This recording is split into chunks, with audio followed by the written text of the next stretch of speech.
श्रीगणेशाय नमः। श्रीसरस्वत्यै नमः। श्रीगुरुभ्यो नमः। श्रुतिस्मृतिपुराणानाम् आलयं करुणालयं नमामि भगवत्पाद शङ्करं लोकशङ्करं शङ्करं शङ्कराचार्यं केशवं बादरायणं सूत्रभाष्यकृतौ वन्दे भगवन्तौ पुनः पुनः। ईश्वरो गुरुरात्मेति मूर्तिभेदविभागिने व्योमवद्व्याप्तदेहाय दक्षिणामूर्तये नमः। योऽन्तः प्रविश्य मम वाचमिमां प्रसुप्तां सञ्जीवयत्यखिलशक्तिधरस्वधाम्ना अन्यांशहस्तचरणश्रवणत्वगादीन् प्राणान् नमो भगवते पुरुषाय तुभ्यम्। वंशीविभूषितकरान्नवनीरदाभात् पीताम्बरादरुणबिम्बफलाधरोष्ठात् पूर्णेन्दुसुन्दरमुखादरविन्दनेत्रात् कृष्णात् परं किमपि तत्त्वमहं न जाने। वसुदेवसुतं देवं कंसचाणूरमर्दनं देवकी परमानन्दं कृष्णं वन्दे जगद्गुरुम्। भगवद गीता के 13वें अध्याय का हम चिंतन कर रहे हैं। आज के चिंतन को आगे बढ़ाने के पूर्व 14वें श्लोक से लेके 22वें श्लोक तक एक साथ पढ़ेंगे। सर्वेन्द्रियगुणाभासं सर्वेन्द्रियविवर्जितम् असक्तं सर्वभृच्चैव निर्गुणं गुणभोक्तृ च बहिरन्तश्च भूतानाम् अचरं चरमेव च सूक्ष्मत्वात् तदविज्ञेयं दूरस्थं चान्तिके च तत् अविभक्तं च भूतेषु विभक्तमिव च स्थितं भूतभर्तृ च तज्ज्ञेयं ग्रसिष्णुप्रभविष्णु च ज्योतिषामपि तज्ज्योतिः तमसः परमुच्यते ज्ञानं ज्ञेयं ज्ञानगम्यं हृदि सर्वस्य विष्ठितम् इति क्षेत्रं तथा ज्ञानं ज्ञेयं चोक्तं समासतः मद्भक्त एतज्विज्ञाय मद्भावायोपपद्यते प्रकृतिं पुरुषं चैव विध्यनादि उभावपि विकारांश गुणांश्चैव विद्धि प्रकृतिसंभवान् कार्यकरणकर्तृत्वे हेतुः प्रकृतिरुच्यते पुरुषः सुखदुःखानां भोक्तृत्वे हेतुरुच्यते पुरुषः प्रकृतिस्थो हि भुङ्क्ते प्रकृतिजान् गुणान् कारणं गुणसङ्गोऽस्य सदसद्यो निजन्मसु उपद्रष्टानुमन्ता च भर्ता भोक्ता महेश्वरः परमात्मेति चाप्युक्तः देहेऽस्मिन् पुरुषः परः। भगवान इस अध्याय में प्रकृति पुरुष का विभाग बताते हैं। हमने चिंतन किया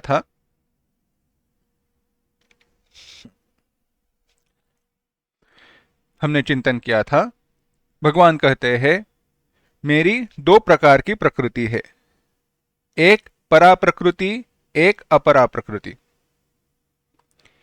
बाद में बताया भगवान ने कहा दो प्रकार के मेरे रूप है। कैसे है? एक है क्षेत्र और दूसरा है क्षेत्रज्ञ। एक है अनात्मा, दूसरा है आत्मा। इस विभाग को अगर समझना है तो सभी के लिए एक सामान्य शब्द का उपयोग करते हैं जो है जड़ और चेतन। कैसे? कुछ पारिभाषिक शब्द जो है उनको संदर्भ के साथ समझना आवश्यक होता है। एक है जड़, दूसरा है चेतन। इस जड़ और चेतन को अगर समझना है, उनकी व्याख्याएं करनी है, हमने पूर्व में देखा है परंतु फिर से एक बार समझते हैं, देखते हैं। जड़ वह है, हम तो जड़ बुद्धि हम तो कहते ही है, जड़ वह है कि जिसको अपना खुद का ज्ञान नहीं है, न दूसरे का ज्ञान है, न दूसरे का ज्ञान करा सकता है। समझना है, अगर उदाहरण लेना है तो पत्थर का उदाहरण लीजिए। पत्थर से अच्छा है। दूसरा उदाहरण, बल्ब रहता है ना अपना दिया, दिए में जो तार रहते हैं जो जलती है और उनके जलने के कारण प्रकाश प्राप्त होता है, वह, या हमारे मोबाइल में ये जो छोटे छोटे छोटे छोटे एलईडी लाइट रहते हैं, वह स्वयं साक्षात कैसे है? जड़ है, कोई चेतनता नहीं है उनमें। और चेतन क्या है? चेतन वह वस्तु है जो ज्ञान स्वरूप है। शास्त्र के वेदांत की दृष्टि से देखना है तो चेतन उसको कहा जाता है, वह जो ज्ञान स्वरूप है। प्रकाश, जब जहां जहां पर भी प्रकाश का विचार किया है वहां पर ज्ञान का विचार आना चाहिए। जो दूसरे का ज्ञान करा सकता है और खुद को भी जानता है वह है चेतन।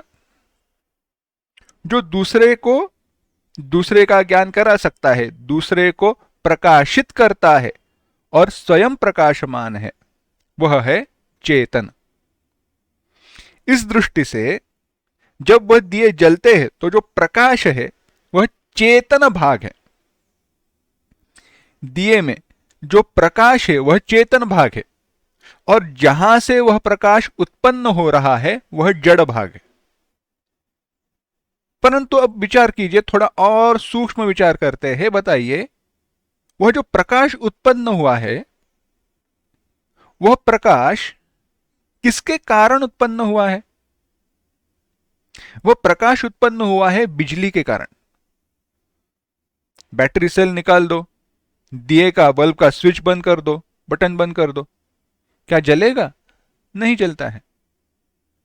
यानी एक चेतन, अगर देखा जाए तो एक चेतन स्वतंत्र है, जड़ भिन्न है।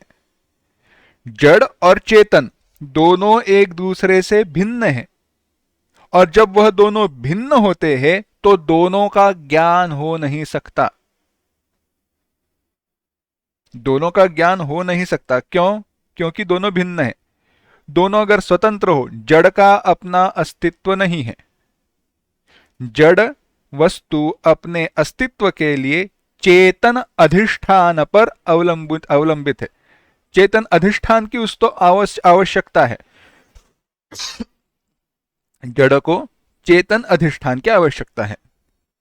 और अगर चेतन का ज्ञान निर्देश होना है तो वह जड़ के माध्यम से ही हो सकता है, नहीं तो चेतन के अलावा, चेतन से भिन्न दूसरी कोई वस्तु न होने के कारण चेतन से भिन्न रहकर चेतन का निर्देश नहीं किया जा सकता। अब यह सब चेतन, जड़ वगैरह बाजू में रखते हैं, विचार करते हैं। चलो, क्या हम अपने आप को जानते हैं? क्या कहते हैं? मैं सुन रहा हूं, है ना? मैं सुन रहा हूं। अब मेरा प्रश्न यह है, तुम सुन रहे हो, कब देखा अपने आप को सुनते हुए? क्या ऐसे आपने आपने कहा ना आप सुन रहे हो, क्या आपने अपने शरीर से बाहर जाकर बाहर से देखा ऐसे बैठे हैं और सुन रहे हैं देखते हुए? नहीं, संभव नहीं है। ऐसे तो केवल सपने में हो सकता है, या कोई योगी है जो बाहर शरीर में जाकर देख सकते हैं, तो और शरीर के बाहर जाए तो सुनते हुए शरीर को तो देखेंगे नहीं, क्योंकि चेतनता दूसरे स्थान पर है न? तो अभी हम जब कहते हैं मैं सुन रहा हूं, तो यहां पे क्या हो रहा है? देखिए, सुनने की क्रिया हो रही है। सुनने की क्रिया के हम प्रेक्षक है, देख रहे हैं, जान रहे हैं। यह जानने वाला जो तत्व है वह क्यों कह सकता है मैं सुन रहा हूं? क्योंकि इंद्रियों के साथ उसका संबंध आया है। अगर इंद्रियों के साथ उस चेतन तत्व का संबंध ही न हो, कोई साक्षात रिलेशन, कोई संकेत, संबंध ही न हो, तो चेतन कैसे कहे मैं सुन रहा हूं? क्या बिजली कह सकती है मैं प्रकाश दे रही हूं, अगर उसने वो इलेक्ट्रिसिटी वो पास ही नहीं हुई है, बिजली उन तारों में से गई ही नहीं, प्रकाश निर्माण ही नहीं हुआ, तो कैसे बिजली कह सकती है मैं प्रकाश दे रही हूं? नहीं कह सकती। इसी प्रकार से चेतन स्वतंत्र है, उसके ऊपर उसका वो कोई कार्य नहीं करता। परंतु जब यह चेतन और जड़ का संयोग हो जाता है तो सारी क्रियाएं उत्पन्न होती है। दिया प्रकाश देना शुरू कर देता है। अब इस दृष्टांत को समझते हुए अब हमें विचार करना है जड़ चेतन के बारे में। एक है जड़, दूसरा है चेतन। इसी जड़ और चेतन को भिन्न भिन्न नाम दिए गए। एक जगह पर कहा अनात्मा, दूसरा कहा आत्मा। जो चेतन है वही आत्म तत्व है, वही आत्मा है। जब हम कहते हैं ना उनके आत्माएं भटकती रहती है, वह आत्मा भिन्न है। वह वहां पे आत्मा इस शब्द से जीव का निर्देश किया गया है। आत्मा ऐसे शरीर को छोड़कर भटकती नहीं है। आत्मा यानी हमारा स्वरूप। आत्मा इस शब्द का अर्थ ही मैं है। संस्कृत में आत्मन इस शब्द से वह आता है। आत्मन यानी मैं। और जब मैं कहता हूं तो मैं इस शब्द का अर्थ जो आपके मन में है वही आत्मा इस शब्द का आपके लिए अर्थ। अगर मैं इससे अगर आप अपने आप को चेतन स्वरूप समझते हो तो आत्मा चेतन ब्रह्म है। वेदांत कहता है आत्मा माने चेतन ब्रह्म। चेतन ब्रह्म से भिन्न जो भी कुछ है, इस शरीर से लेकर सब कुछ, हमारे शरीर, हमारा शरीर, हमारी इंद्रिया, यह सब कुछ वह चेतन से भिन्न होने के कारण, आत्मा से चेतन से भिन्न होने के कारण उसको कहा गया अनात्मा, जड़। इन्हीं को दूसरे दो नाम दिए गए, एक परा प्रकृति, एक अपरा प्रकृति। अपरा कनिष्ठ, गौण, सेकेंडरी, और परा मुख्य, श्रेष्ठ प्रकृति। यह जो चेतन है उसी को परा प्रकृति के रूप से निर्देशित किया गया, और जो कुछ भी जड़ समुदाय है उसको अपरा प्रकृति से निर्देशित किया गया। परंतु यहां पे एक ध्यान देना, जब परा प्रकृति अपरा प्रकृति इस दृष्टि से कहा तब यहां पे संबंध ईश्वर से है, और जो ब्रह्म है, चेतन तत्व है, उसको पुरुष जिसको कहा गया, उसको कहा गया वह पर और अपर इनसे भिन्न है। जैसे बिजली दिए से आने वाला प्रकाश और दिए प्रकाश देने वाली जो तार है उन दोनों से भिन्न है, उसी प्रकार से ब्रह्म चेतन है परंतु परा प्रकृति अपरा प्रकृति इससे जो निर्देशित किया गया उससे भिन्न है। कहीं कहीं पे परा प्रकृति को ही ब्रह्म इस दृष्टि से कहा जाता है। संदर्भ को समझकर हमें समझना चाहिए, ईश्वर इस शब्द का अर्थ जगत निर्माता है या ब्रह्म है। इसी को आगे इस अध्याय में कहा गया क्षेत्र और क्षेत्रज्ञ। यह सब कुछ जो जड़ समुदाय है वह हुआ क्षेत्र, और उसको जानने वाला जो चेतन तत्व है वह हुआ क्षेत्रज्ञ।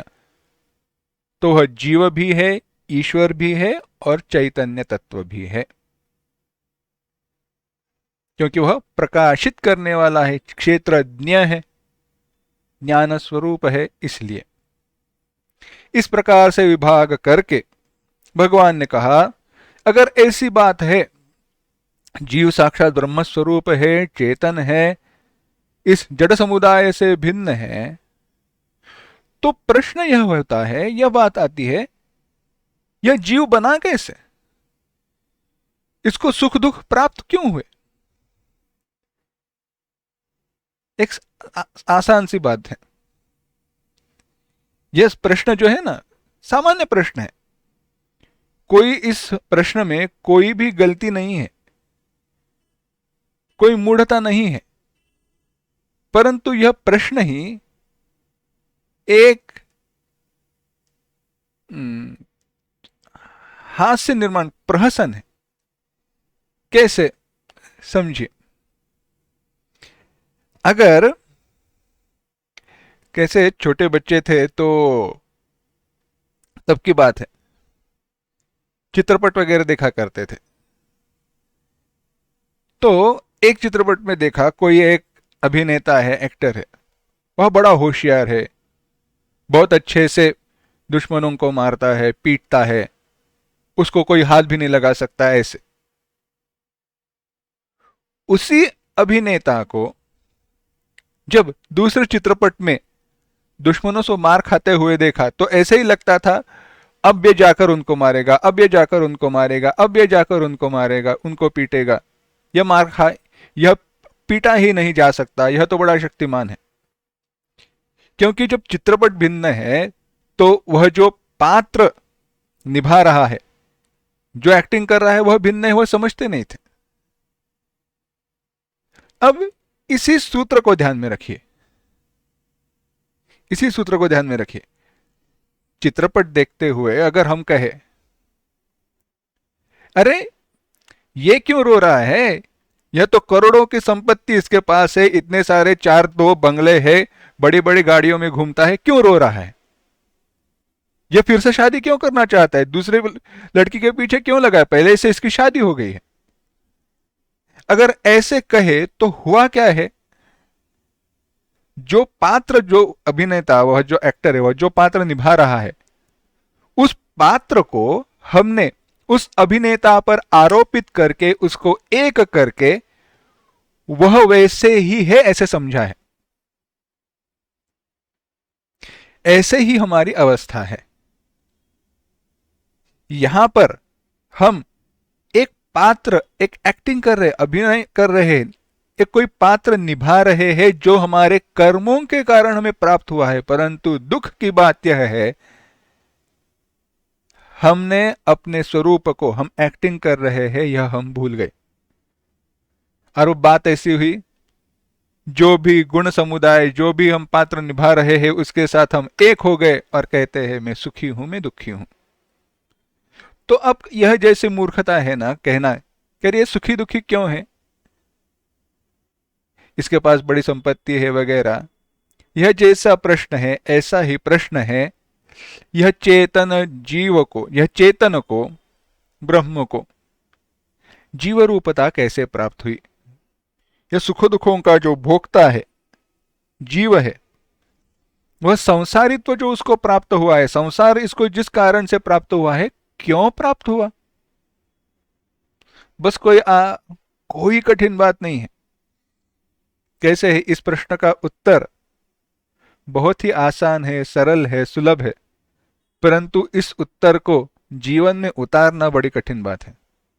उत्तर सामान्य है, जो अपना नहीं उसे अपना समझ बैठना ही इस सब का मूल है। कहा पुरुषः प्रकृतिस्थो ही, 21वें श्लोक में भगवान ने उत्तर दिया, पुरुष जीवात्मा जो है वह प्रकृति में स्थित है, अविद्या रूपा प्रकृति जो है उसमें स्थित है, परंतु उसमें स्थित होते हुए वह उसको अपना स्वरूप मानता है। अभिनय कर रहे हैं, जानते हैं हम अभिनय कर रहे हैं, तब तक की बात ठीक है, परंतु अभिनय करते करते यही मैं हूं ऐसे हम समझ बैठे तो दुख की बात है।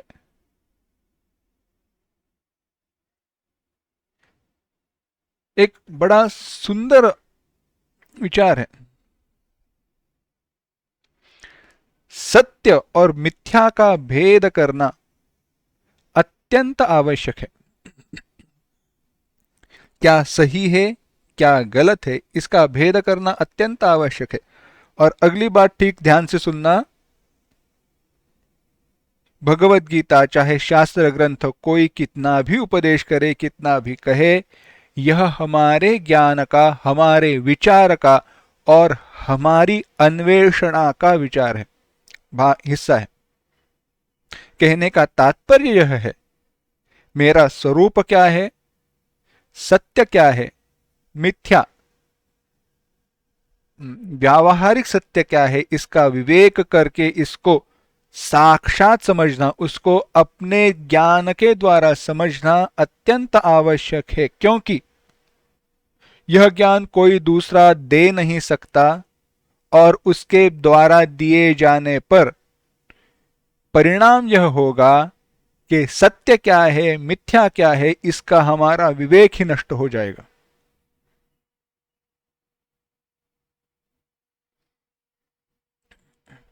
देखिए, कथा बताते हैं तो बात समझ में आएगी। कथा हमारे परिचय की है। राजा जनक जी महल में थे। राजा जनक जी महल में थे, खाना वगैरह हुआ था, अच्छा खाना, राजा है, महल में थे, रात हो गई, सो गए। नींद में उन्होंने सपना देखा। सपने में हुआ ऐसे कि उनके राज्य पर बाकी जो राजाए थे उन्होंने हमला किया, आक्रमण किया। जनक जी युद्ध के लिए तैयार हुए। कई दिनों तक युद्ध चला।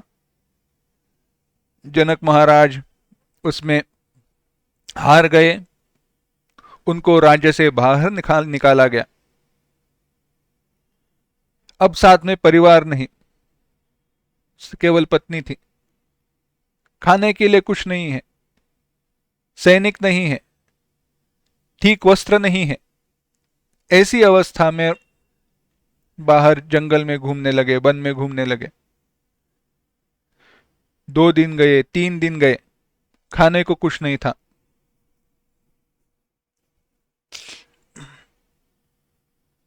बिल्कुल खाना नहीं मिला।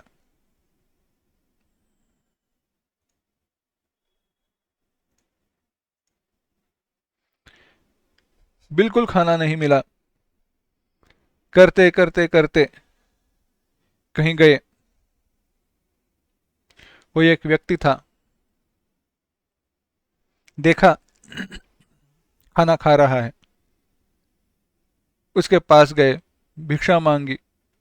व्यक्ति ने कहा, थोड़ी देर पहले आते तो मैं कुछ दे सकता, अभी मैंने मेरा खाना समाप्त किया है, माफ करना, मैं अभी आपकी कोई सहायता नहीं कर सकता।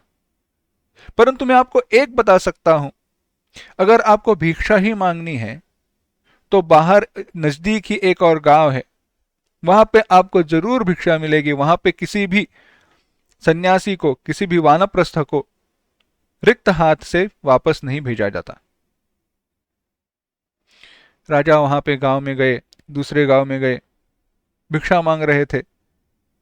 परंतु दुर्दैव की, दुर्भाग्य की बात ऐसी थी, समय टल गया था। तो अब जब समय ही टल गया है तो कोई भिक्षा कैसे दे? क्योंकि गृहस्थ को भिक्षा तो तभी देंगे जब उसका खाने होने के पूर्व। खाना समाप्त होने के बाद अगर बचा ही ना हो तो कैसे हो, बात भिन्न है। परंतु किसी व्यक्ति ने कहा, आप एक कर सकते हो, यहां पे एक धनी व्यक्ति है, अन्न छत्र चलाते हैं, वहां पे आप जाओ, वहां पे आपको जरूर खाना मिलेगा। कैसे तो करके जो भी शक्ति शरीर में थी उसको लेकर वह वहां पे गए। अब उनके द्वारा चला भी नहीं जा रहा था, पेट में खाना नहीं है, पानी भी ठीक से नहीं पिया हुआ है। वहां पे पहुंचे, तब तक वहां पे भी जो खिचड़ी वगैरह बनाई थी वह समाप्त हुई थी। अब क्या करे? उसने वहां पे जो खाना देने वाला जो व्यक्ति था उसको कहा, कुछ तो दे दो। उसने कहा, मैं क्या करूं, अब कुछ बचा ही नहीं है, आखिरी जो भी था सब कुछ समाप्त हुआ है। राजा जी ने उसकी प्रार्थना की, थोड़ा तो देखो। कुछ तो होगा, जला हुआ चिपका हुआ जो भी है चलेगा, परंतु मुझे खाना दे दो, 3-4 दिनों से मैंने कुछ नहीं खाया है। व्यक्ति ने कहा आपकी बात सही है, परंतु आप कल आओ, आपको जरूर खाना मिलेगा, परंतु मैं अभी आपकी कोई सहायता नहीं कर सकता। हुआ, बहुत प्रार्थना की राजा ने। उस व्यक्ति ने बर्तन में देखा, नीचे जला हुआ चिपका हुआ जो कुछ भी था। राजा जी ने कहा चलेगा, वह चलेगा, परंतु दे दो। उसने उसको निकाला, जो भी जला हुआ जो जो कुछ भी थोड़ा था। राजा जी ने हाथ आगे किए, हाथ में रख दिया। राजा जी ने वह हाथ में लिया, कहीं बाजू में खाने के लिए बैठे, इसके लिए बाजू में गए। उतने में उसको खाना समझकर कोई एक पंछी चील आया, कौवा आया और आकर पैरों में उसको पकड़कर लेकर गया। अचानक पंछी आने के कारण राजा जी चौंक गए, हाथ बाजू में हुए, जो कुछ भी बचा था मिट्टी में मिल गया। बहुत भूख लगी है, पानी नहीं मिला है। ऐसे दुख की अवस्था में अचानक अब क्या करे, ऐसे राजा विचार कर रहे थे तो उनको नींद खुल गई, जाग गए। जाग जाने पर उन्होंने पूछा सत्य क्या है, वह सत्य है या यह सत्य है। मैंने दृष्टांत समाप्त हुआ। अब ऐसी ही अगर हमारी अवस्था हो तो बात क्या है, तो मेरा प्रश्न यह है सत्य क्या है। हम विचार किस बात की कर रहे हैं, विचार किसका कर रहे हैं, वो छोड़ना नहीं है हमारा, वो जहां से शुरुआत हमने की थी उसे हमें छोड़ना नहीं है। सत्य क्या है, मिथ्या क्या है, इसका विचार चल रहा है। राजा जी के मन में भी प्रश्न आया, सत्य क्या है, यह सत्य है या वह। यानी जो सपना था वह सपना है या सपना था वह सत्य है और अभी जो मैं अनुभव कर रहा हूं वह स्वप्न है। कोई विवेक नहीं कर सकता स्वप्न क्या है और सत्य क्या है, इसका विवेक करना असंभव है। कौन करे, क्योंकि स्वप्न पुरुष के लिए स्वप्न सत्य है, सपने में हमारे लिए सपना सत्य है। जाग जाने पर अगर याद आए तो सपना सपना है, परंतु जाग गए यह बताए कौन, है ना। तो यह हमारे अनुभव की, हमारे तत्व की अन्वेषणा, निरीक्षण की बात है।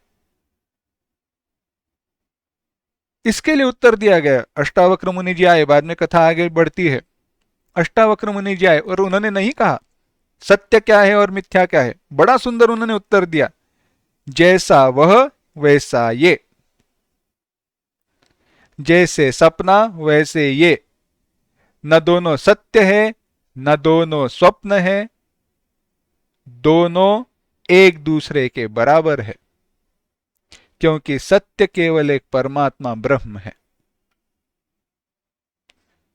परंतु इस विचार तक पहुंचना किसी दूसरे के कहने से पहुंचना नहीं है, यह अपने अनुभव की बात है। क्योंकि यह जब अपना अनुभव हो तभी हमारा व्यवहार ठीक ठीक से चलेगा। इसीलिए दूसरी बात, जब तक हमारे लिए ब्रह्म सत्य नहीं होता हमारे अनुभव के कारण, तब तक व्यवहार व्यवहार है और जैसे है वैसे चलने दो। व्यवहार को सपना समझकर, झूठ कहकर उसके प्रति मूर्खता की तरह, हाँ सपना ही तो है, खाना खा के क्या करना है, मूर्खता है। क्योंकि जैसे यह व्यवहार, अगर कहो व्यवहार मिथ्या है तो खाना खा रहे हो वो भी मिथ्या है। मिथ्या भूख के लिए मिथ्या खाना खाकर मिथ्या भूख मिटा दो, कौन सी बड़ी बात है। परंतु हम उसको सत्य समझते हैं। भगवान कहते हैं यही हमारे बंधन का कारण है। वह सत्य क्या है कहा गया, उपद्रष्टानुमंता च 22वें श्लोक में कहा, वह जो इंद्रियों के समीप रहते हुए भी, इंद्रियों के समीप रहते हुए जो जाना नहीं जाता, इंद्रियों के समीप रहते हुए भी जाना नहीं जा सकता, परंतु इंद्रियों के समीप रहते हुए सबका दृष्टा है, उनसे सीयर कहते अंग्रेजी में, उनसे भिन्न रहते हुए उनको चेतनता देता है और परछाई के रूप में, प्रतिबिंब के रूप में जिसमें प्रविष्ट हुआ है, वह जो चेतन आत्मा है, वही उपद्रष्टा अनुमंता है, वही सत्य है। इस प्रकार से अपने स्वरूप को, आत्मा को जो जानता है, उसके बारे में अब भगवान कह रहे हैं, कहते हैं 23वां श्लोक देखना, य एवं वेत्ति पुरुषम प्रकृतिं च गुणैः सह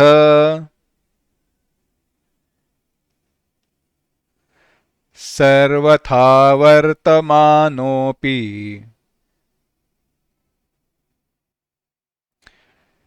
न स भूयोऽभिजायते। एक साथ, य एवं वेत्ति पुरुषं प्रकृतिं च गुणैः सह सर्वथा वर्तमानोऽपि न स भूयोऽभिजायते। भगवान कहते हैं एवं, इस प्रकार से, उपद्रष्टा अनुमंता जो कहा उस प्रकार से, पुरुषम, पुरुष को चैतन्य तत्व को, गुणैः सह, गुणों के सहित, प्रकृतिम, प्रकृति को, यह जो मनुष्य, जो जीव, वेत्ति जानता है, सह वह, सर्वथा वर्तमानः अपि, सर्वथा सभी प्रकार से, वर्तमानः अपि वर्तन करते हुए भी, वर्तता हुआ भी, होते हुए भी, न स भूयः न अभिजायते, फिर से जन्म नहीं लेता, फिर से जन्म नहीं लेता, जन्म मरण के बंधन से वह छूट जाता है। क्या कह रहे हैं भगवान, विचार करते हैं, उस पुरुष को मनुष्य ऊपरयुक्त प्रकार से, उपद्रष्टा अनुमंता इस प्रकार से, आत्मभाव से यही मैं हूं इस प्रकार से जानता है, और अविद्या माया को भी विकारों के सहित, उसके गुणों के सहित अविद्या रूप जानकर विद्या द्वारा उसको निवृत्त हुआ देखता है, अभाव को प्राप्त हुआ, यानी जिसके लिए अविद्या नष्ट हो चुकी है, वह सभी प्रकार से वर्तता हुआ। इस जीवन में कैसे भी उसका वर्तन होने दो, वह अन्य जीवों की तरह बंधन में फंसा हुआ नहीं रहता। विद्वत शरीर का नाश होने पर, इस शरीर, प्राप्त शरीर का नाश होने पर फिर से नए शरीर को धारण नहीं करता, फिर से जन्म नहीं लेता, जन्म के बंधन से, जन्म मृत्यु की चक्कर से छूट जाता है।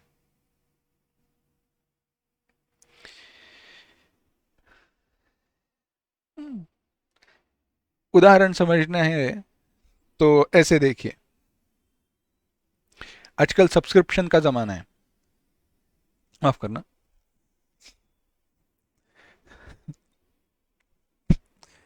ये उदाहरण बड़ा सुंदर है।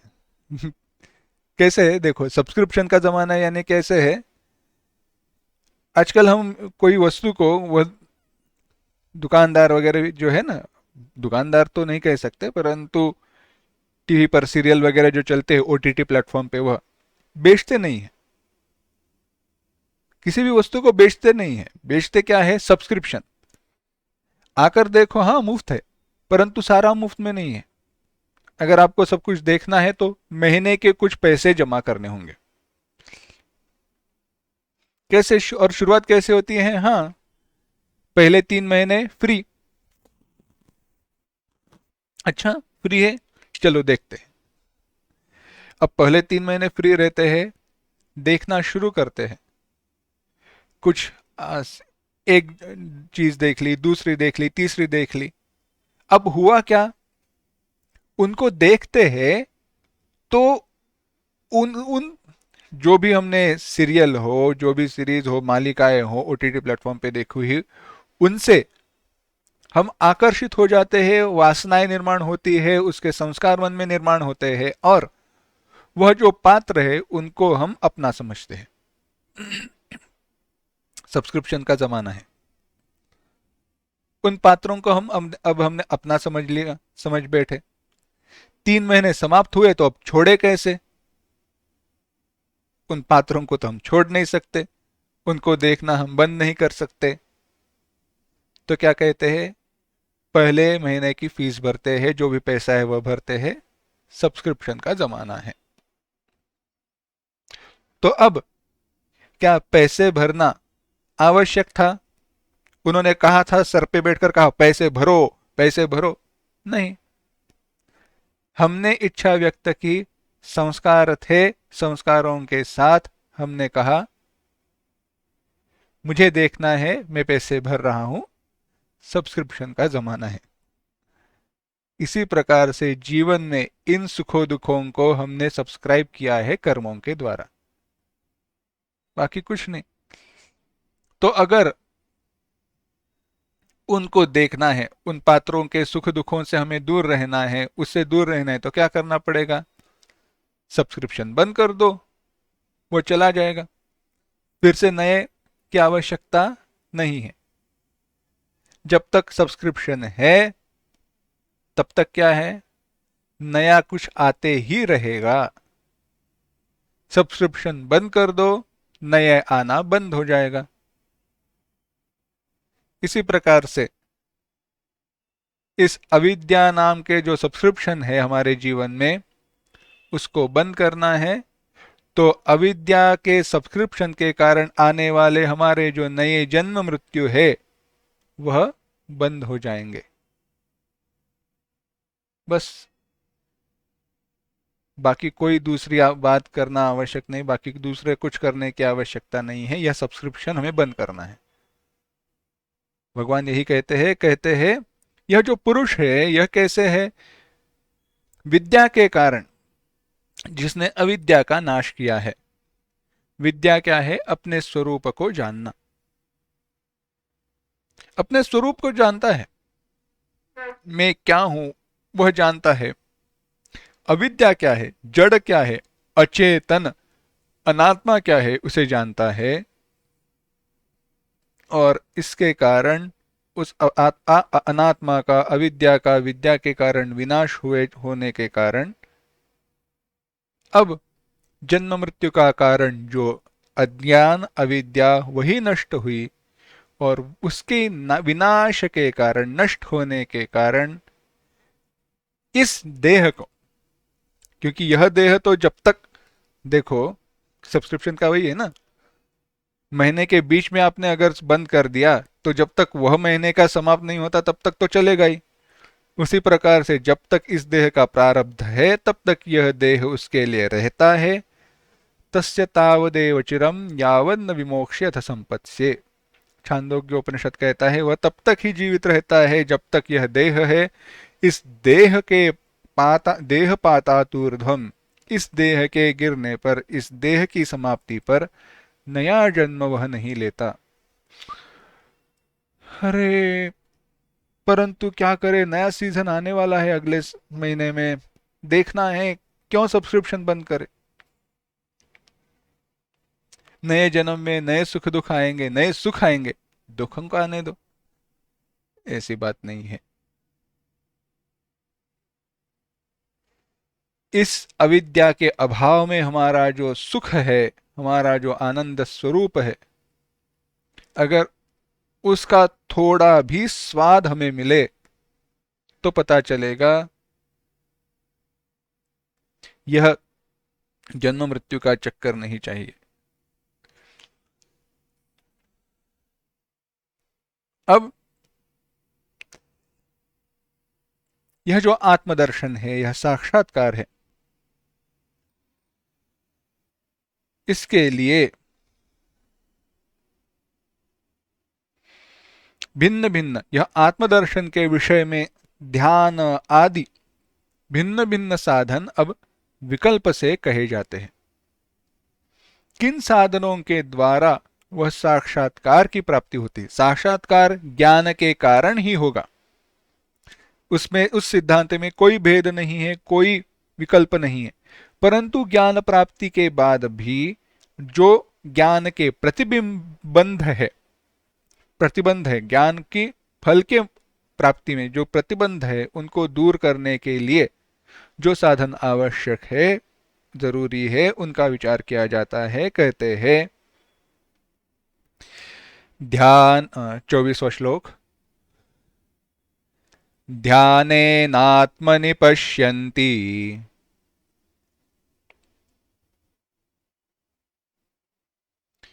केचिदात्मानमात्मना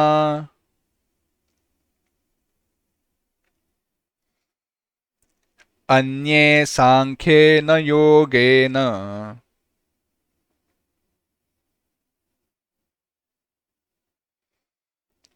कर्मयोगेन चापरे।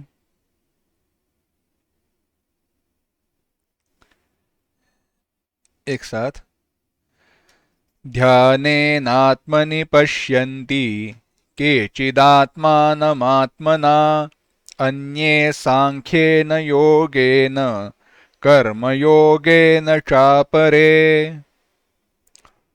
भगवान कहते हैं केचित, बहुत सारे, कोई अन्य, ध्यानेन, ध्यान योग के द्वारा, अन्य सांख्येन योगेन, कोई अनेक सांख्य योग के द्वारा, च और अपरे, कोई दूसरे, कर्मयोगेन, कर्मयोग के द्वारा, आत्मना आत्मनि आत्मानं पश्यति, आत्मना अपने आप को अपने आप के द्वारा अपने आप में, पश्यन्ति देखते हैं। बस अपने आप को अपने आप के द्वारा अपने आप में वह लोग देखते हैं। कैसे? ध्यान योग से, कोई कर्म योग से, कोई सांख्य योग से। कैसे समझना है, विचार करते हैं। भगवान कहते हैं ध्यानेन। दुर्भाग्य की बात यह है, हम शब्दों के अर्थ को जानते हैं, परंतु शब्द का पारिभाषिक जो अर्थ है, कोई दर्शन के दृष्टि से, कोई संदर्भ को देखकर जो समझना है, उसको हम दूर रखते हैं। ध्यान इस शब्द को हमने समझ लिया है, मेडिटेशन, परंतु किस प्रकार का ध्यान, ध्यान का स्वरूप क्या है, प्रकार क्या है, उसको हम छोड़ देते हैं। यहां पे भगवान कह रहे हैं ध्यानेन। ध्यान क्या है? शब्दादि विषयों से, ठीक से सुनना, शब्दादि विषयों से श्रोत्रादि इंद्रियों को दूर हटाकर, शब्दादि विषयों से श्रोत्रादि इंद्रियों को दूर हटाकर, उनका मन में निरोध करके, मन को अंतरात्मा में निरोध करके एकाग्र चिंतन करते रहना ही ध्यान है।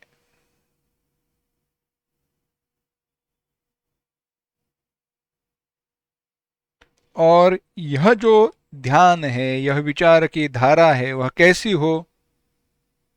तैल धारावत, भगवान भाष्यकार कहते हैं।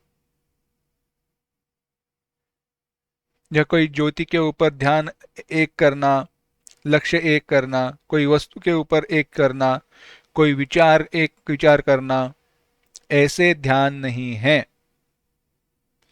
इसे निदिध्यासन कहा जाता है, विवेक पूर्वक किया गया ध्यान, मनोनिग्रह। कैसा इसका स्वरूप है विचार करते हैं। लक्षण बता रहा हूं, विस्तार नहीं करूंगा।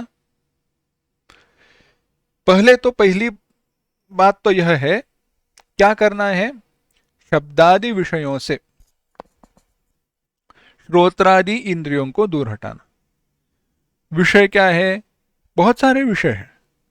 जो कुछ भी हम देखते हैं, सुनते हैं, खाते हैं, बोलते हैं, वह सब कुछ विषय है। विषय क्या है, 5। बहुत सारे हैं, उनके विकल्प बहुत सारे हैं, परंतु मूलतः 5 ही है।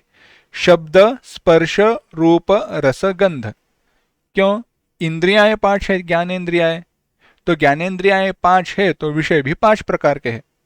उनके उप प्रकार कितने भी सारे होने दो, लाल रंग, पीला रंग, हला रंग, नीला रंग, यह आकार, वह आकार, गोल, मोटा, पतला, रूप, बस। तो विषय है 5। शब्द श्रोत्रेंद्रिय के लिए, स्पर्श त्वगेंद्रिय के लिए, रूप नेत्रेंद्रिय के लिए, रस रसनेन्द्रिय के लिए, जीभ के लिए, और गंध, बास, सुगंध, नाक के लिए। 5 इंद्रियां, इंद्रियों के 5 विषय। अभी हुआ ऐसे है, इंद्रियां विषयों का ही चिंतन कर रही है। अब विचार कीजिए, समझो। आजकल वो फिल्टर्स आते हैं, पता है ना, वीडियो पे, कि चेहरे के ऊपर दूसरा चेहरा लग जाता है या कई चीजें लग जाती हैं, बैकग्राउंड वगैरह भी बदल जाती है। अब विचार कीजिए, प्रवचन चल रहा है, अब प्रवचन में जो बैकग्राउंड है वो है ही नहीं। मैंने यहाँ पे ऐसे कोई एलियंस वगैरह है, परग्रह जीववासी है, ऐसा कोई बैकग्राउंड रख दिया। चेहरे पे भी वो एस्ट्रोनॉट वगैरह रहते हैं, उनके जैसे नकाब वगैरह डालकर मैं बैठ गया और प्रवचन देने लगा। क्या आपका ध्यान प्रवचन जो मैं कह रहा हूं उसके ऊपर जाएगा, जो सामने चित्र देख रहा है उसके ऊपर जाएगा? है ना, डिस्ट्रैक्शन हो जाएगा। क्यों, नेत्रेंद्रियाएं रूप विषय में आसक्त है। क्या चित्र देख रहा है, अच्छा वीडियो क्वालिटी अच्छी नहीं, चलो दूसरा आगे चलते हैं। ये क्या लगाया है बैकग्राउंड में, ऐसे क्या है ना। आजकल स्पेशल इफेक्ट्स भी हमें अच्छे चाहिए चित्रपट मूवी में। क्यों, रूप इस विषय की आसक्ति है। साउंड क्वालिटी अच्छी नहीं है, ऑफ कोर्स साउंड क्वालिटी अच्छी होनी ही चाहिए, परंतु उसमें हम फंस जाते हैं। ठीक ठाक सुनाई दे रहा है, बात अच्छी है, परंतु देखो, व्यवहार के दृष्टि से सब कुछ अच्छा होना ही चाहिए, आवश्यक है, परंतु प्रयास के बाद अगर वह साध्य न हो तो उसमें अटकना नहीं चाहिए। श्रोत्रेंद्रियों को कुछ सुना नहीं तो पगला सा जाता है। कहीं पे कुछ उन्होंने निरीक्षण प्रयोग के, एक जगह है यूरोप में, कहीं पे तो है, अभी स्मरण नहीं है कहां पे, तो उन्होंने वहां पे जो कमरा है उसको इस प्रकार से बनाया है कि वहां पे कोई आवाज नहीं आती, कोई बाहरी आवाज नहीं आती। इतना कि एसी व जो भी रूम है उसकी भी आवाज नहीं आती, जो भी उसको मटेरियल वगैरह लगाया है वह, और लोगों को वहां पे वो बिठाते हैं और निरीक्षण करते हैं क्या चलता है, क्या करते हैं। और उन्होंने बताया कि इतने सारे आवाज होते हैं जिसकी हमें आदत होती है सुनने की। कहा कि कुछ समय जाने के बाद हमें बाहर का कुछ भी सुनाई नहीं देता। हवा जो है, पवन कानों के आजू बाजू से गुजरती है, उसका भी एक आवाज रहता है जो हम सुनते हैं परंतु हम समझते नहीं है। वो भी आवाज बंद हो जाती है कमरे में और बाद में क्या हमें सुनाई देता है, तो हम यह क्या क्या सुन सकते हैं, उन्होंने वर्णन किया है। हमारा जो हृदय है, हार्ट बीट्स, हमारे हृदय की आवाज सुनाई देती है। रक्त, हमारा जो खून बहता है शरीर में से, उसकी आवाज सुनाई देने लगती है। इतनी सूक्ष्म आवाज हमें सुनाई देने लगती है। और वहां पे उन्होंने, जो प्रयोग करने वाले शास्त्रज्ञ हैं, उन्होंने कहा कुछ लोग पगला से जाते हैं क्योंकि आवाज सुनने की इतनी मन को आदत हो गई है कि वह जो शांति है, वह शांतता है, शांत वह जो अवस्था है, वह उनको स्थिर रहने नहीं देती, शांति से बैठने नहीं देती। लोग बाहर आ जाते हैं। 20-25 या 40-45 मिनट से ज्यादा लोग अंदर बैठ नहीं पाते। विचार कीजिए कितनी हमारे शरीर को, हमारे मन को आवाज सुनने की आदत हुई है। इंद्रिया, हमारी जो यह इंद्रिया है, कुछ ना कुछ आवाज सुनाई दे ऐसी अपेक्षा करती है। इसीलिए देखो ना, हम ध्यान के लिए बैठे, कोई भी ध्यान हो, मेडिटेशन के लिए हम बैठते हैं, थोड़ा सा भी आवाज आए तुरंत ध्यान वहां पे चला जाता है। क्या आवाज हो, बाद में उसको हम ध्यान फिर से लाते हैं, फिर से वापस ले आते हैं, परंतु तुरंत शरीर को आदत ही हुई है।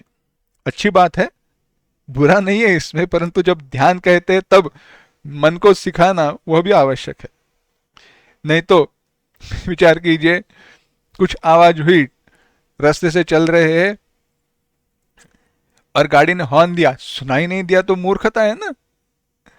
कहीं पे आज ही चिंतन में विषय हो रहा था, भगवान भाष्यकार आदि शंकराचार्य जी ने और विद्यारण्य मुनि जी ने विचार बताया है। कैसे कुछ न समझना, जगत की चिंता न होना, कुछ सुनाई न देना, कुछ सूंघ न पाना, कुछ देख न पाना, स्पर्श का ज्ञान न होना वगैरह जो है, यह लक्षण तो प्रेत के और पत्थर के है। तो क्या जीवन मुक्त कहते हो अपने आप को? तो लक्षणों का जब विचार करते हैं तो ठीक ठीक से समझना चाहिए, विवेक आवश्यक है। विचार कर रहे ध्यान का, विषयों की आसक्ति नहीं, अरे यह सुनना है गाना, आसक्ति न हो, उससे हमारे इंद्रियों को खींच लेना है। चल रहा है तो चलने दो, कोई उसमें सुख दुख ना हो। ऐसे होने के बाद आगे कहते हैं, अब यह जो मन में एक किए है, यह सारी इंद्रियां अपने मन की तरफ मोड़ दी है, उनको घुमा दिया है, उस मन को अब आत्मा में एक करना है। यह है ना, यह ध्यान की सेकेंड लास्ट स्टेप है, अंतिम पग के पूर्व की।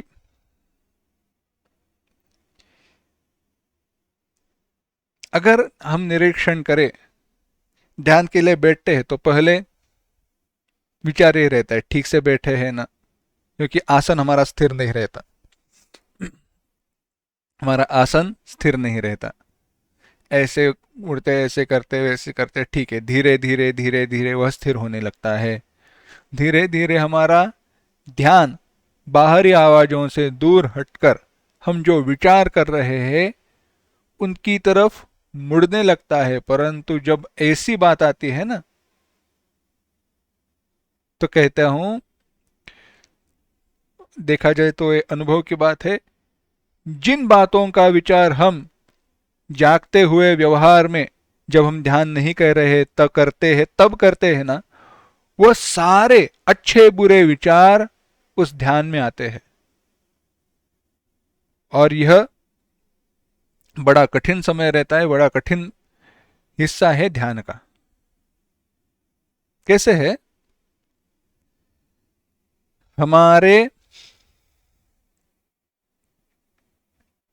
हमारे मन पर हम जो कुछ भी देखते हैं ना जीवन में, अच्छा हो या बुरा हो, उसके संस्कार हमारे मन पर हो गए हैं।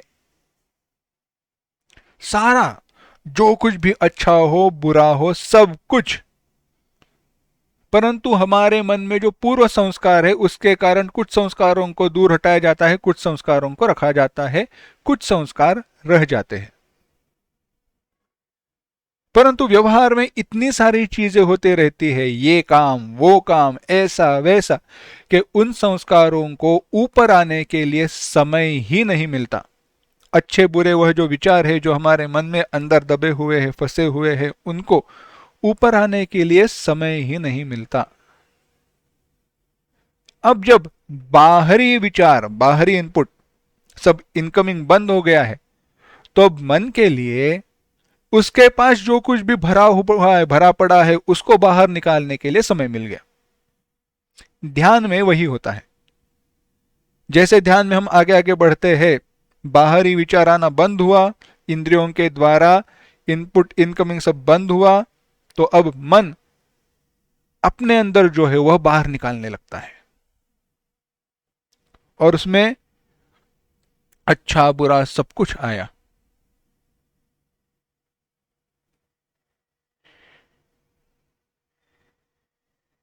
पापात्मक पुण्यात्मक जो कुछ भी सारे विचार है वह सारे सब कुछ बाहर आने लगते हैं। इनका क्या करें? कषायम विज्ञेयम, उसको देखना है, जानना है, उसमें फंसना नहीं है, उसको जस्ट जाने दो, छोड़ दो उसको। कैसे है, धुआं होता है तो क्या कहते हैं हम, खिड़की खोलकर धुएं को बाहर जाने देते हैं, है ना? वैसे बाहर जाने दो, इवेपोरेट होके वैसे ही वो चले जाएंगे, क्योंकि उनको पकड़ने का प्रयास करोगे तो नए संस्कार मन में निर्माण होने वाले हैं। अच्छा, इसको बहुत छोड़ना है, तो छोड़ना है तो याद रखना पड़ेगा ना, तो याद रखे, किसी वस्तु की विस्मृति कैसे हो, उसको भूल जाना है यह भी ध्यान में न रहे तो वह उसकी विस्मृति है। तो इस प्रकार से अब मन यह कहने लगा, तो ऐसे मन को जो अपने स्वयं विचार सुख दुख बता रहा है, उस मन को भी अपने स्वरूप में उसको मोड़ना है, एक करना है। हमारा स्वरूप क्या है? सच्चिदानंद पर ब्रह्म हमारा स्वरूप है। ऐसे हमारे स्वरूप में उस मन को एक करना है,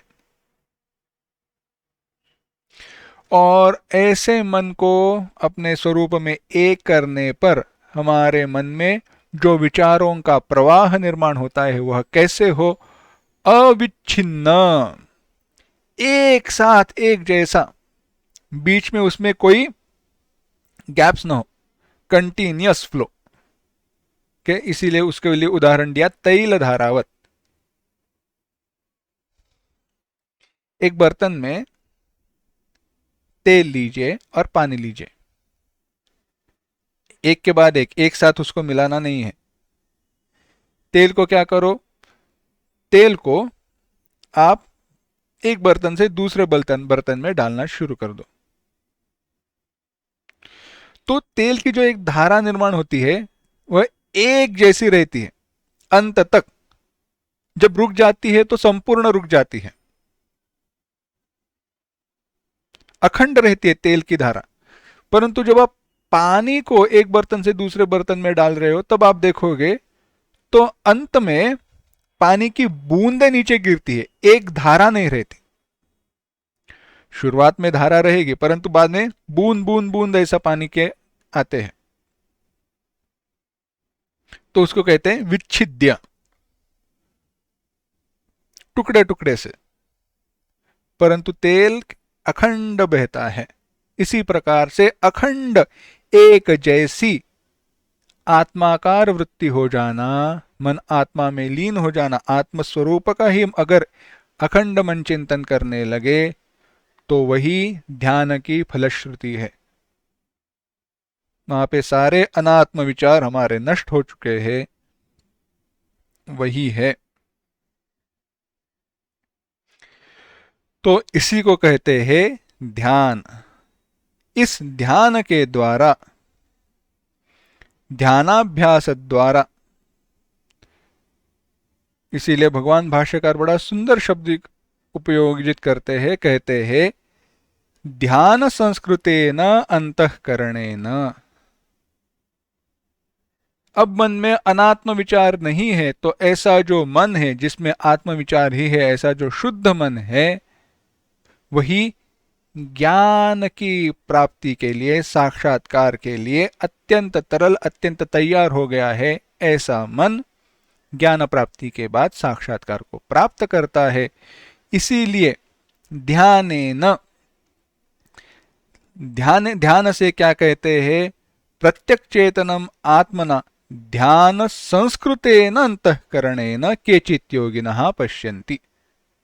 भगवान भाष्यकार कहते ऐसे ध्यानेन, ध्यानेन यानी ध्यान के द्वारा जिस अंतःकरण को शुद्ध किया है, उस अंतःकरण के द्वारा साक्षात्कार की प्राप्ति कुछ योगीजन कुछ करते हैं।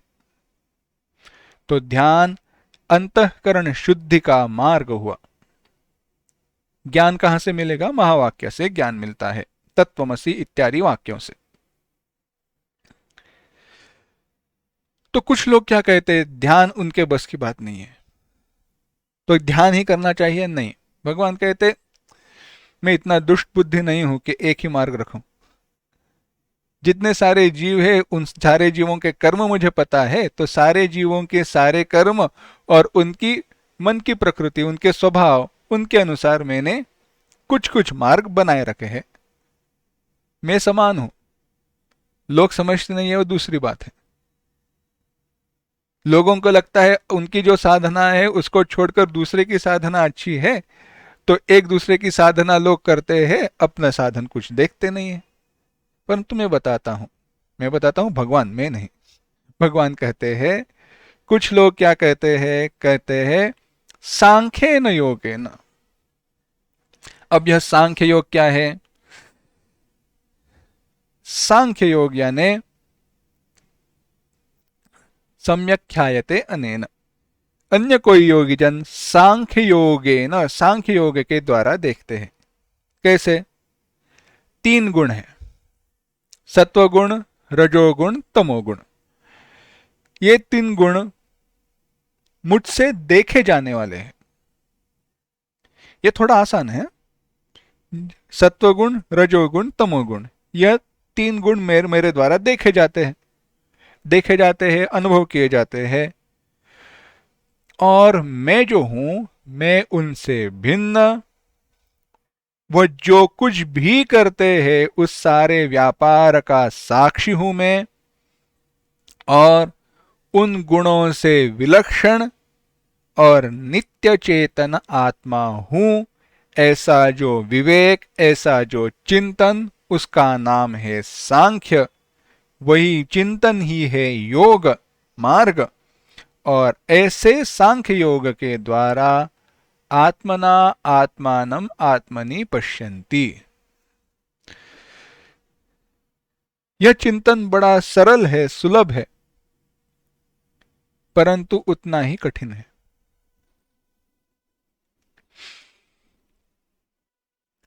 ध्यान में एक मार्ग हुआ, ध्यान योग।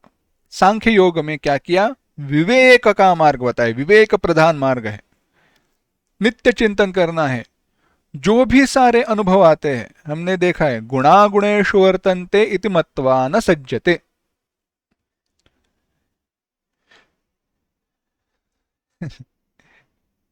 एक उदाहरण में कई बार बताता हूं, यह मेरा थोड़ा फेवरेट कहो, और आप इसका प्रयोग करके देखिए। कोई भी, चाहे वो हॉरर मूवी हो, चाहे कॉमेडी हो, ट्रेजेडी हो, कुछ भी हो,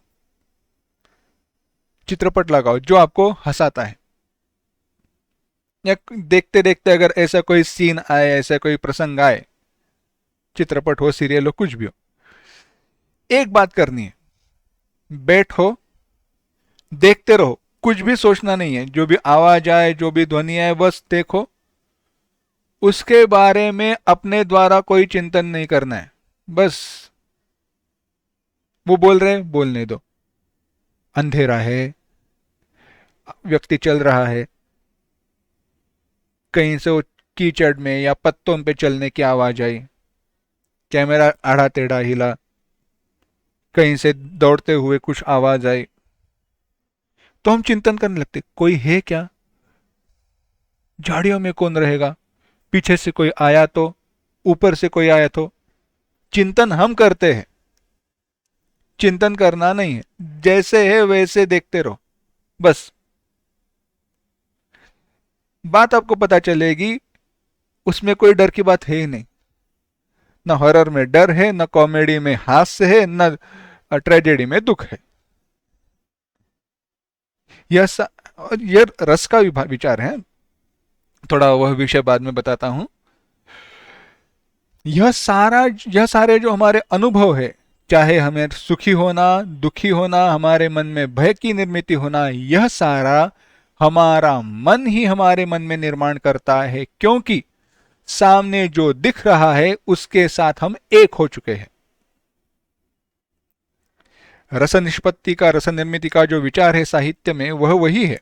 आलंबन विभाव, उद्दीपन विभाव, यह सारा उसमें विचार आया है, रस निष्पत्ति यही है। कैसे है वह जो लेखन है, वह अभिनय है। जो भी हम सामने देख रहे हैं वह साक्षात सुख दुख का कारण नहीं है, वह रस की निर्मिति हमारे मन में करते हैं। हमारे मन में जो सुख दुख का अनुभव देने वाले हमारा जो मन है, हमारे जो विचार है, उसको प्रेरित करने का काम वह बाहरी विषय करते हैं। हाँ, हमारे वो प्रेरित करते, बाकी कुछ नहीं करते। परंतु उनसे प्रेरणा लेना ही अगर हमने बंद कर दिया तो उनका परिणाम हम पर नहीं होता। इसी प्रकार से यह जो 3 गुण है, सत्वगुण, रजोगुण, तमोगुण, इन गुणों से प्रेरणा लेना बंद कर दो। कैसे बंद करें? मैं उनसे भिन्न हूं, वह मुझसे भिन्न है, जो कुछ भी हो रहा है वह 3 गुणों में हो रहा है।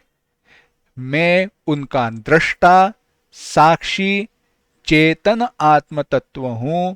इस प्रकार से नित्य विवेक करो, आने वाले सारे सुख दुख एंट्री पॉइंट उनकी बंद। न सुख दे पाएंगे न दुख दे पाएंगे जीवन के कोई भी अनुभव। और यह वाक्य महत्वपूर्ण है, जीवन के अनुभव न आपको सुख देंगे न दुख देंगे, परंतु ब्रह्म ज्ञान अनुभवों को बंद नहीं करता। अनुभव आएंगे क्योंकि प्रारब्ध है, प्रारब्ध के कारण जो भी कर्म भोग है वह तो आएंगे, परंतु वह न सुख दे पाएंगे न दुख दे पाएंगे। गुरुणापि विचाल्यते दुखेन, हमने देखा था, शस्त्राघात जैसा दुख भी प्राप्त हो फिर भी यह अपने स्वरूप से विचलित नहीं होता। कितना भी बड़ा दुख प्राप्त हो, अपने स्वरूप स्थिति से हम नहीं च्युत नहीं हो पाएंगे, हम ढलेंगे नहीं, छोड़ेंगे नहीं। यह चरमावस्था कठिन है, विवेक यह आसान है। सब समय पर ना भी हो तो जब याद आए, जब समझे, जब हो पाए करो। जो कुछ भी हमारे अनुभव है यह सारे 3 गुणों के कारण है। गुणा गुणेषु वर्तन्ते, उनको अपने आप में करना है, करने दो, मुझे क्या। एक और उदाहरण बताते हैं। कैसे है, बच्चों के झगड़ने की बात आई, चिल्ला रहे एक दूसरे के ऊपर। झगड़ने दो, बच्चे खेलते हैं, खेलते हुए एक दूसरे के साथ झगड़ा नहीं करेंगे तो और क्या, बच्चे हैं।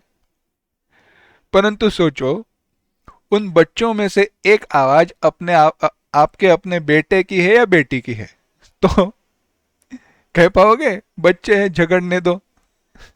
नहीं होता। होता ऐसे, इन 3 गुणों में से कोई तो गुण ऐसे रहता है जो हमें अपना बेटा प्यारा लगता है और हम फंस जाते हैं। कभी कभी लगता है अरे यह विषय समझना चाहिए, यह ज्ञान मुझे प्राप्त हो। सत्वगुण। अच्छी नींद आए तो कितना अच्छा लगे, 5 मिनट के लिए सोते हैं। तमोगुण। उदाहरण दे रहे, कई सारे इसके विकल्प है।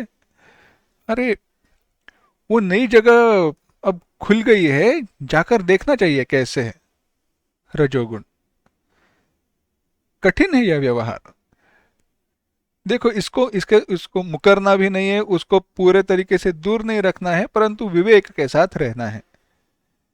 एकदम छोड़ दो तो होता नहीं है, धीरे धीरे। क्योंकि एकदम छोड़ने जितना वैराग्य हमारे पास नहीं है, धीरे धीरे छोड़ते रहो। यह है सांख्य योग। कुछ लोगों के द्वारा बारे में कहा, भगवान ने कहा कर्म योगे न। कुछ लोगों ने कर्म योग के द्वारा ईश्वरार्पण बुद्ध्या अनुष्ठीयमानं घटन रूपम योगार्थत्वात् योग उच्यते। भगवान भाष्यकार कहते हैं, कोई योगी जन कर्म योग के द्वारा, आस्थिता जनकादय, जनकादिक जो मुनि है, राजाए है, उन्होंने कर्मयोग के द्वारा ही तो प्राप्त किया था। परंतु कर्मयोग के द्वारा कैसे? कर्मयोग के द्वारा अंतःकरण की शुद्धि प्राप्त करके, चाहे वो कर्मयोग हो, चाहे सांख्य योग हो, या ज्ञान योग हो, या ध्यान योग हो, तीनों चित्त शुद्धि के मार्ग है। साक्षात साधन है चित्त शुद्धि के लिए। ब्रह्म ज्ञान के लिए साक्षात, मोक्ष के लिए साक्षात साधन है ब्रह्म ज्ञान। ब्रह्म ज्ञान के लिए आवश्यक है अंतःकरण की शुद्धि। अंतःकरण के शुद्धि के लिए साक्षात साधन है ध्यान योग, सांख्य योग, कर्म योग। कर्म योग में क्या करना है? सारे जो हमारी चेष्टाएं हैं, कर्म है, ईश्वरार्पण बुद्धि के साथ करने हैं। तेरा तुझको अर्पण, क्या लागे मेरा।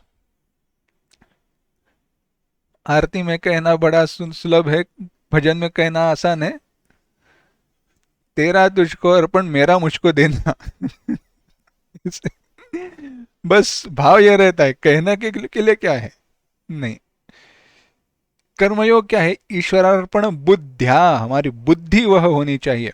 तो चाहे ईश्वर के लिए कर्म किया जा रहा है, यह बुद्धि हो तो कर्म फल जरूर मिलेगा, सुख दुख नहीं मिलेगा। ऐसे नहीं करना है किसी की हत्या कर दी और कहा ईश्वरार्पण बुद्धिया, नहीं चलता। क्योंकि किसी का वध करना, अगर आप उसके अधिकारी नहीं है तो नहीं, आपके लिए, आप उसके अधिकारी नहीं है तो आपके लिए, आपके द्वारा वह पाप ही हुआ है। पाप के आपको कर्म कर्म तो कर्म फल जब मिलेगा तो ईश्वरार्पण बुद्धिया कर्म किया है ना, ईश्वर को कर्म समर्पित किया है, तो ईश्वर ने जो कर्म फल दिया है उसको भी भुगतो। वहां पे पाखंड होना नहीं चाहिए। जो धर्म कार्य है, जो धार्मिक है, जो विहित कर्म है, उसी को ईश्वरार्पण बुद्धि के साथ, कर्तव्य कर्म को ईश्वरार्पण बुद्धि के साथ करना है। उस कर्मयोग के द्वारा अंतःकरण के शुद्धि की प्राप्ति करो। अंतःकरण शुद्ध इसके द्वारा कैसे हो? बस आसान सी बात है। कर्म करते हैं तो कर्म के संस्कार निर्माण होते हैं। किया हुआ कर्म ईश्वर को समर्पित किया तो संस्कार अंतःकरण पर निर्माण नहीं होंगे। अंतःकरण पर नए संस्कार निर्माण नहीं होते हैं, तो अंतःकरण अपने आप से धीरे धीरे ईश्वर चिंतन के कारण शुद्ध हो जाएगा। और ऐसे शुद्ध अंतःकरण के द्वारा ज्ञान की प्राप्ति करके साक्षात्कार को कुछ अन्य योगी जन प्राप्त करते हैं।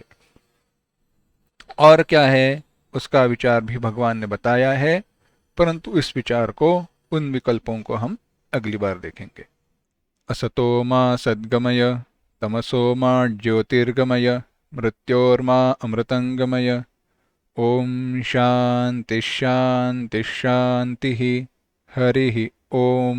श्री गुरुभ्यो नमः। हरि ओम।